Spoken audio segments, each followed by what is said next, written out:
ഇനി നമുക്ക് ഒരു മത്തിയും മാങ്ങായും കൂടെ പീര പറ്റിക്കാം.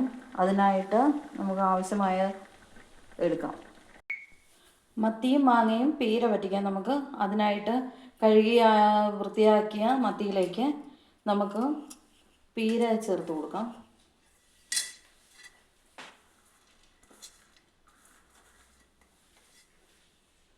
അതിലേക്ക്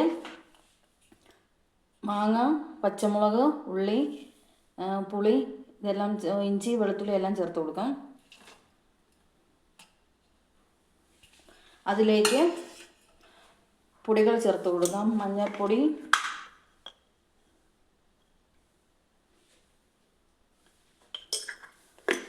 മുളക് പൊടി,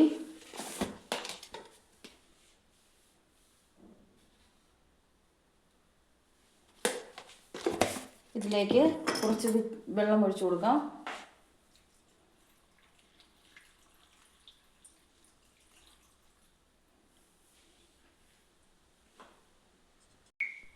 ഇതെല്ലാം കൂടി നമുക്കൊന്ന് മിക്സ് ചെയ്ത് കൊടുക്കാം.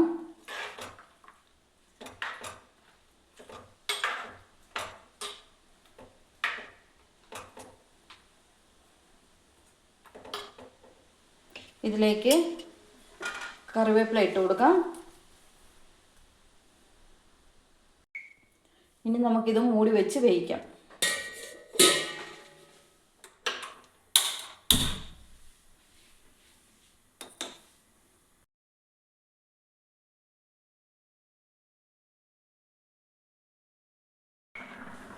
ഇനി നമുക്കിതിലേക്ക് ആവശ്യമായ ഉപ്പ് ചേർത്ത് കൊടുക്കാം.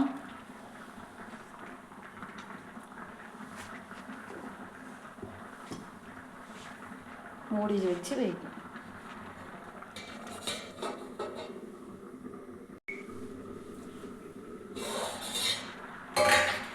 ഇതിലേക്ക് നമുക്ക് കുറച്ച് വെളിച്ചെണ്ണ തൂവി കൊടുക്കാം.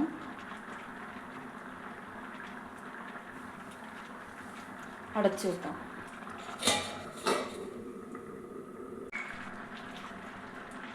ഇനി നമുക്ക് സ്റ്റൗ ഓഫ് ചെയ്യാം. ഈ മത്തി മാങ്ങ പീര വെച്ചത് നിങ്ങൾക്ക് ഇഷ്ടമായെന്ന് വിചാരിക്കുന്നു. ഇഷ്ടമായാൽ വീഡിയോ ലൈക്ക് ചെയ്യുക, ഷെയർ ചെയ്യുക, സബ്സ്ക്രൈബ് ചെയ്യുക.